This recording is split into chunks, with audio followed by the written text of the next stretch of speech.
split decision over. I just call him Zorilla because that's But nevertheless, it was a very uneventful fight. No fault of Regis. Regis, to me, I thought the right guy won because Regis tried to force the action. Basically, um, Zarilla, basically what he wanted to do was just sit up there, backpedal, pot shot, and just basically try to stay out of harm's way. Listen, you fighting in the dude's hometown and it's a title shot. You got to take it. You gotta take it. And he didn't take it. He didn't want to engage at times. Now everybody's talking about the controversial, so-called controversial knockdown that happened in the first round. Well, you know what? They didn't count it. Oh well. Well, Regis knocked him down. And just to see a dude like put on that kind of display of boxing, it's a difference between being on your bicycle running and that dude, he just didn't want to engage. And I don't like to use that terminology, running, but he spent too much time backpedaling, going backwards. Like I said, in a championship fight, you have to take the belt, and he just didn't take it. He didn't do enough to take it. At the end of the day, Regis was pressing forward, effective aggression. Even though Regis was missing badly, throwing some shots, Regis was forcing the action, and that's just basically what happened. I wouldn't give that dude no rounds. I had Regis winning that fight. I had it maybe 8-4 in favor of Regis because I'm sorry, that dude Zarilla, he just wasn't doing enough. And you just got to be honest, man. You got to stop like trying to play these games. And I mean, just watching him just backpedaling pretty much throughout the fight. I don't believe sometimes in that, okay, I'm going to try to rally the last 10 seconds to steal the round, because what about the remaining 2 minutes and, 50 seconds where you didn't do nothing?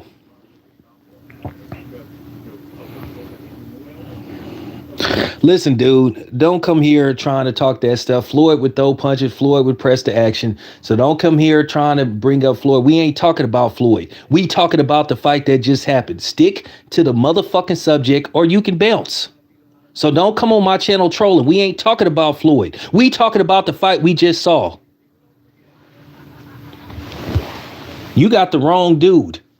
So don't come here talking that stupid stuff. Don't come here trolling, dude.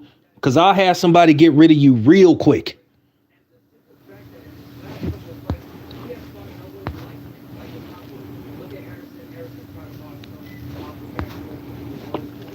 But anyway,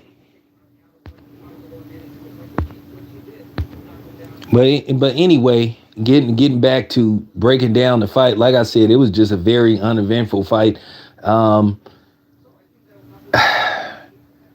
Just that's just unfortunate.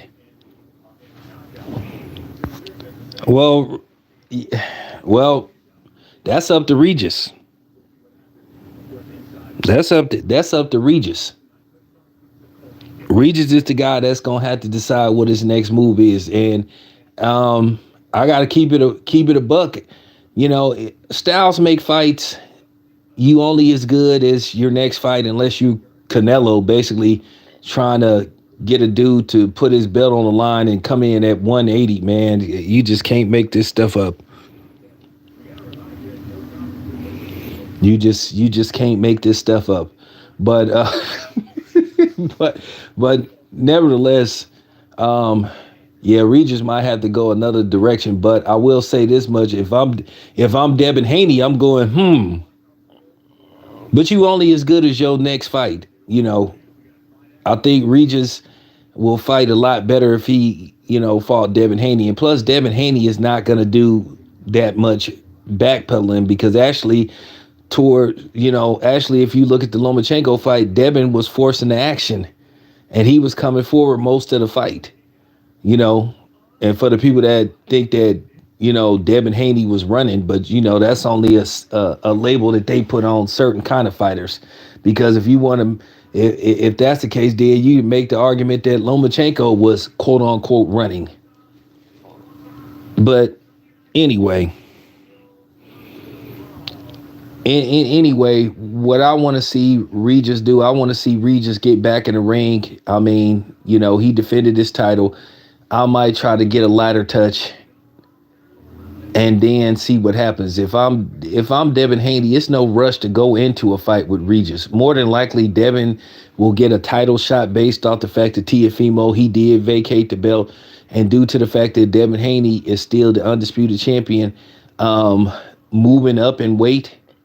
And I saw that Bill Haney was there. Who knows? But to be honest with you, there's no reason, and I'm not saying there's no reason for Regis to go directly into a fight with Devin, and there's no reason for Devin to go directly into a fight with Regis. That's a fight that could happen on the back end. Let Devin get a feel of 140 first. Like I said, I already told them what direction to go.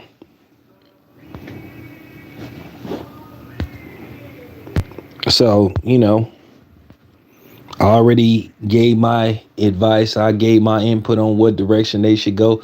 And hopefully they will consider it. But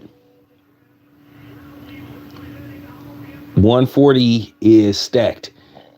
I'm gonna be honest with you. 135, 140, and 147 is all stacked. They got a lot of good work up there. So,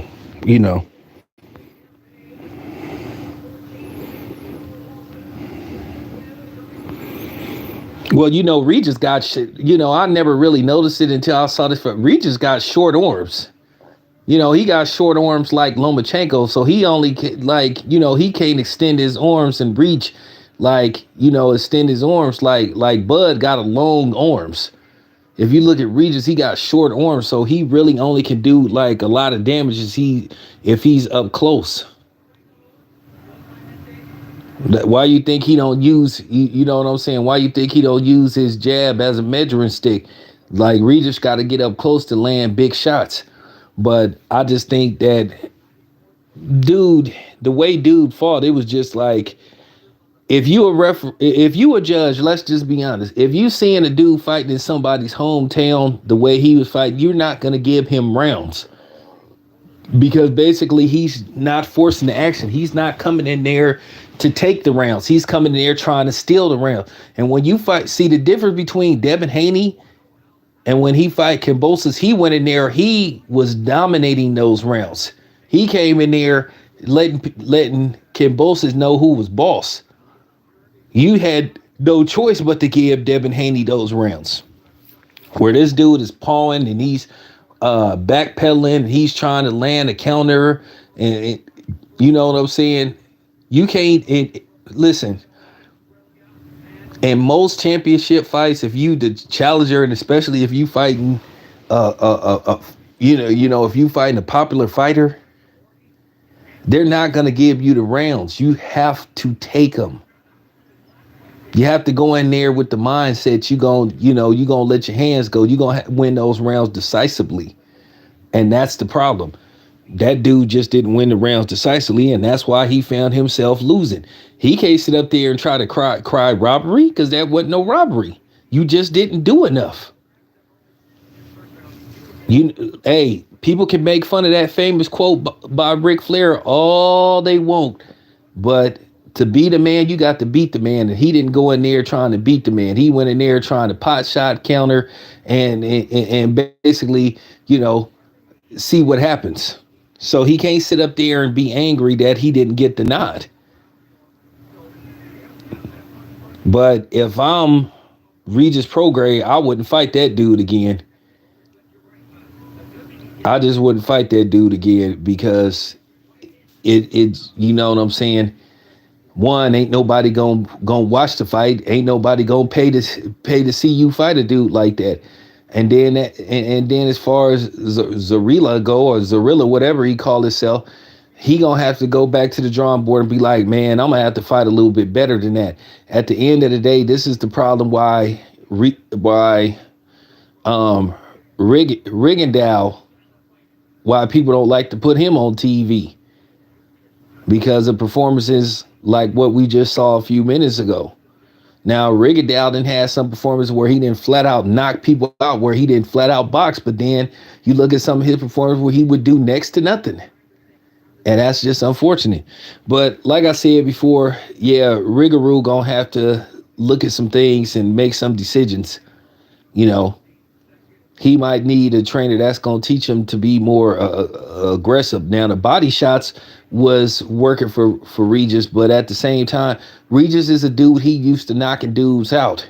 So when you a boxer, puncher, and you used to dudes mostly putting himself in a position where you could land a big shot, Regis gets spoiled because he got used to dudes being in front of him where he can get off on them. And a lot of times when you fight a dude that's not going to cooperate, which is going to be doing a lot of backpedaling and and going backwards to be on his bicycle, that's going to frustrate you because you trying to figure, now you have to think. So if I'm Regis, I would ask for a dude that's going to be more, complimentary to my style. Like I said, Devin he will engage with Regis sometime in the fight. So that's why it would make for a better fight. Lomachenko versus Devin Haney wasn't a boring fight. But this dude, y'all don't have to understand. Let's be honest. Do you really want to see that dude again? Probably not. But anyway, be back with the post Tim Tszyu fight. Thank y'all for listening. It's your boy Town. I'm out.